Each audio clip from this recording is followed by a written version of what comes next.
Hi, everyone. Welcome back. Hello, Hey, hello. Cecilia. Hey. Hi. Hello, everyone. Great to Hello. see you all. If you can join us on camera, please do. We love to see you. Hola. Hola. Hello again. Hola. Hola, hola. Hola, ¿qué hace? Love the butterfly, Lexi. Hello. Hey. Hi, Mom.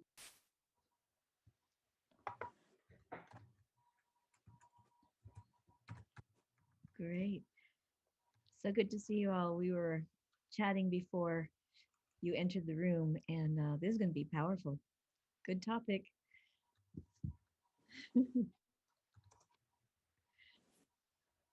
Okay, here we go. Greetings, everyone. Welcome back. Is there anybody who is completely new to our gathering today? It's their first Live in Love. Raise your hand if so. Raise your hand or I type don't- in the chat, open your chat and let us know Yeah. there. So we're just going to carry on here while we're seeing if there's anyone new. This is an interesting and intriguing month, Right. the nature of death and rebirth. Yeah. Definitely won't be a dead month, and it might. And it will, all at once. So look at Lula. Lula's just, we were all chatting a little bit before. 'Cause- It is our sort of desire to very carefully, thoughtfully, sensitively step into this conversation. And then she invited me in to join anyway. No, you're going to behave. I'm going to behave because I'm so sensitive. He is. It's just it is like, no, that's never going to happen. We don't want him to behave. Really? Well, we want to acknowledge as we go into this conversation today that we know some of you have had, and I'm reaching forward to just get the whole gallery open. Yeah. Some of you have had very complicated and devastating intersections with the idea and the reality of death. And so we want to kind of recognize that today's Live in Love is going to be intimate and very personal for each of you. At least we'd like to initially explore this topic this way. We're going to give you a little writing assignment. So, which we're going to do during the hour together. We would prefer, if possible, that for this writing assignment, you use an actual Pen paper or pencil, something you can yes. handwrite with. And basically the concept to that has a lot to do with that when we are using our hands to write, there's a different way in which the concepts permeate and become one with us. It's a different way that we interpret and understand it. So it might be a good idea to use today as an opportunity for that. Yeah, the neurons in the brain do what they do when you're journaling. If you're writing, there is a flow to the hand that accesses the field in a way. And it is a natural part of the movement of the hand, apparently.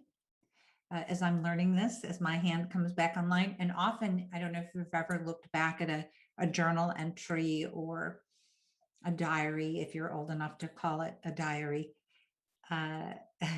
Julie's like, yep, we are. You would look at what you've written and go, oh, who wrote that? And that's a really interesting reflection when we have pen to paper. Well, and I have a slightly different way of experiencing that, which is I might get the who wrote that to a point in some ways. At least I do when I like reopen the reconnection and read things here and there. But when I see it in my handwriting, I actually relive the writing of it. I You're the only one who can remember. read your handwriting. That's true. That's true. I can go through my papers and find the many different ways that I was able to style a script Y and a G. But And when what Eric, difference does it make because they don't teach script any longer anyway? Do you realize we're going to have generations of children coming up who can't read the love notes that we've written to other people in the past? It might not all be terrible. there would be many who would just like to be able to read what you wrote inside the book when they were in the, when they bought your book and you wrote them a note. Right. Anyhow, Okay. so I'm talking about death, and it is interesting, death, the word is funny. I mean, it really does strike fear into a lot of people and their different experiences we've probably had at different points in our lives with recognition of or interpretations of how we view things at different times. I mean, even when we talk about the NDE, it's really a cosmetically covered up way of saying a life after death experience. So they call it a near death experience because near sounds a little bit better, but really most people who've experienced it, if they're not political for the name specifically, will say, I wasn't near death, I died. But the word, however, and what we've attached to it, the word strikes fear into a lot of people's hearts. We consider death the way we view it as unfathomable. Wait a minute. Unfathomable. I got my mouth to work. I just washed my mouth and I couldn't do a thing with it. And we're often barely able to even talk about it, to peer beyond the word itself and allow ourselves to sort of really contemplate its true implications. And since Eric brought up a life after death or a near death experience, we would say from this perspective, there is no such thing as death. So we want to ask you to answer 2 questions, and Cece can put them in the chat. And actually, right before you answer them, what allows us to be able to answer these questions, I believe, is that we don't get trapped into necessarily the meaning that has been assigned to death, but we get to see beyond into that death might not have certain finality kind of meanings on all levels. Well, but for in some people it might, Right. and that's why For some. for right now we want you to be as true. It may be cultural for you, it may be firsthand experience for you. The exploration or the inquiry together is going to be that as this group of friends, we are absolutely going to take our time and move through this entire month, not just regurgitate the death rebirth theme over and over and over again. I think that's the point. So 2 questions. The first question would be to take a few minutes. We'd like you to write down, what is death to you? What is death to you? And the second question will be, what was your first experience with death? And if you want, you can turn off your camera for a few minutes. We're going to give this a good 5 minutes. And if nothing comes to pen, just be with the 2 questions. It's not important fully that you have this sorted out. But the clock is ticking. 5 minutes is a long time. Okay, we're going to even turn ours off so Dr. Eric doesn't distract you. Further.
take another minute. This is the voice from beyond.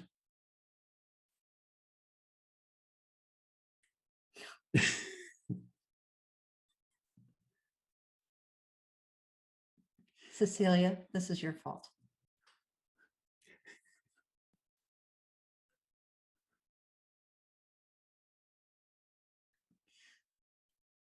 Okay.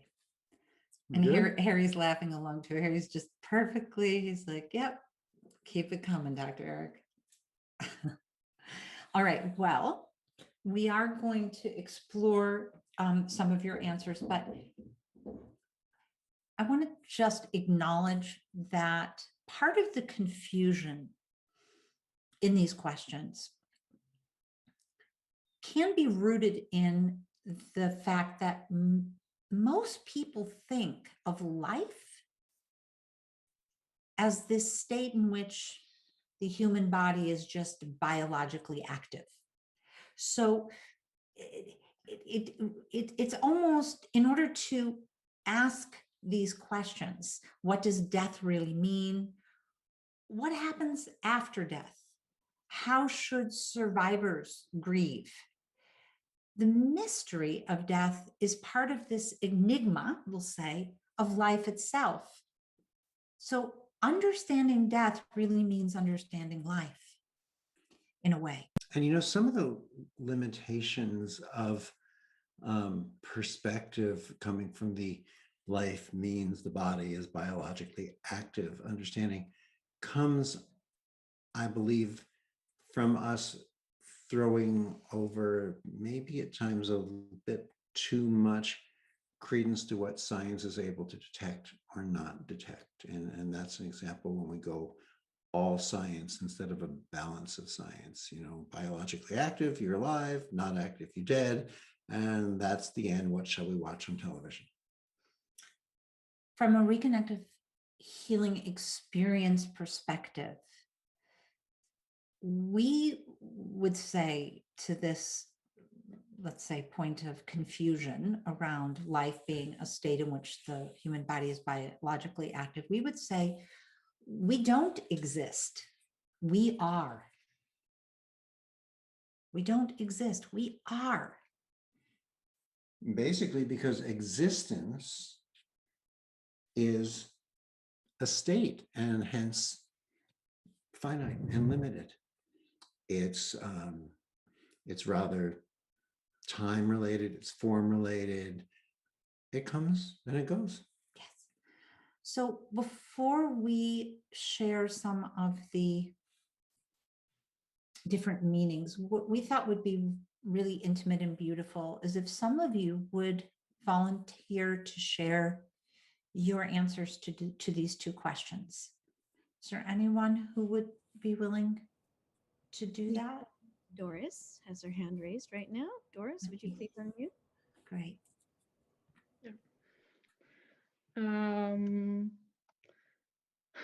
It's a difficult topic for me, and I've actually never really been talking about it. It's the first time in this community that I dare to talk about it, because I think the first time when I experienced death was when I was, I think, 7 or 8 years, and my grandma died very classically, like in a hospital. We could visit her being dead. We could have the funeral a bit later. There was a close family around. And I remember that I just felt kind of happy. Like I was the only one, that the whole family was crying, and I questioned myself, and I kind of judged myself for the emotions that I had, because I experienced it more often later. I experienced, like, let's say 4 times the death of really very close people, and it was always very similar, because I'm a super emotional person, and I've all people, even if I know them not too closely, are very important for me. And for me, it was always a stress to not know that they are fine. So knowing that maybe it's a goodbye, but it's not like a normal goodbye where I maybe need to worry in the next half a year until I see them again if they are fine, Yes. was for me always such a release to say, like, okay, this is a goodbye. Of course, it would be nicer if they would be part of my life. But it was always a kind of happiness that came for me with it. And I never dared to talk about it because I thought it seems to be so rude and it seems to be so cold. But for me, it never felt like so. That's maybe why I today wanted to share it the first time. I think very much in the way in which we understand we don't exist, but that we are, feeling a shared identity with the loss of another is how you've described it. There's a feeling of a shared identity, period. And the grief is the outer face of love, yes? And we are one shared being. So, and we talked about this in the Solomon Speaks with Julie, compassion means to feel together with someone. And for you, you said you're no longer concerned about their well-being, right? They were, for you, I mean, I'm going to extrapolate this, but you sound as if you feel like happy because they're free. Yeah, exactly. So for me, the death always was an experience of, now it just felt nice. Even if I didn't have an understanding of the universe and everything, it just felt like, but now there are no more problems, no more worrying, there's no more burden, nothing anymore. It's just beautiful. Lovely, Doris. Thank you for sharing that. We're so, again, first of all, the appreciation for you so intimately sharing something that you wouldn't talk about is such a testament to how we are so compassionate to feel together as one in this group. And I respect that in each of you so deeply, that freedom is there. So thank you. Thank you. And, we're already sensing how, just the beginning of the depths of this conversation will be going. So please forgive me, all you YouTubers out there, but it is now my timing to say thank you for being with us. Please come join us when you can. And I believe if they scroll down in the what section? That they click in the chat or click in the box. Somewhere in the box of the chat section, you can come join us for more of these conversations at the Reconnective Life Community. It is a subscription, but the first month is free. So, hey, come play. Bye. Bye for now. Okay. Thank you. And I see Janice had been looking for her raise hand button. It's under the reaction. Underneath the clap hands feature is raise hand. But we see you and you're on now. Okay, thank you. Hello, everyone. Hi, Janice. Hi, Janice. So what I wrote was, for me, death is a graduation ceremony, or as they call it, a commencement exercise. And just recently, I haven't been online very much with the group because I've been taking care of a woman who lost her husband just 2 days before his 85th birthday. And she also has dementia. And so the family... Hey there, family. Dr. Eric and Jillian here. Welcome, everyone. And we're very excited about Reconnective Life, our first online global community. This is the most exciting way we've been able to get together since I founded the Reconnection. It'll be a place where we can do things together. We'll move into breakout rooms at times when that's appropriate. We'll have energy interactions and meditations and exercises. In other words, expect things you haven't seen before. You are so charged. Things He is so lit about every new way we get to be together every day. Just be together. Let us just speak a little bit about what is going to be the shape of this community. In this community, we can share and discover more. Here we can talk to each other, we can chat, we can learn from and about one another. Jillian, me, our life leaders, and you will be in daily conversation with you. Weekly, we will have Facebook Lives. We will be with you every Wednesday. Sometimes it'll be just Eric. On occasion, it might just be me. Sometimes it'll be the two of us. It's all about giving you a way to look at the week living in the frequencies. And in every fourth week, we will include a live Q&A so we can talk about things that have been coming up for us, discuss back and forth, share, grow, expand together. And the ever-growing library of content that has been created over 20 years that will be on demand for you. It will be on-demand content for you to view, enjoy, share again with your inner circle. And monthly, we are going to have live Zoom retreats. We're going to bring in some exercises and experiences and things that previously we've reserved for our physical retreats, you know, when we were in the different location resorts and things, and we're modifying them so that we can work with these with you in your home, in your living room, in your den. Put into the chat line, what is facility? We're having these weekly Zoom in-depth Q&As. Finally, they have a place and space to just define what does that really mean, living in the frequencies. This is something that is in all of us. Everyone can do this. It doesn't matter how many levels you've gone through or how well you know the programs. It's a community that allows us to recognize how interrelated we all are as receivers of energy, light, and information. See you there. Reconnective Life, living in the frequencies every day.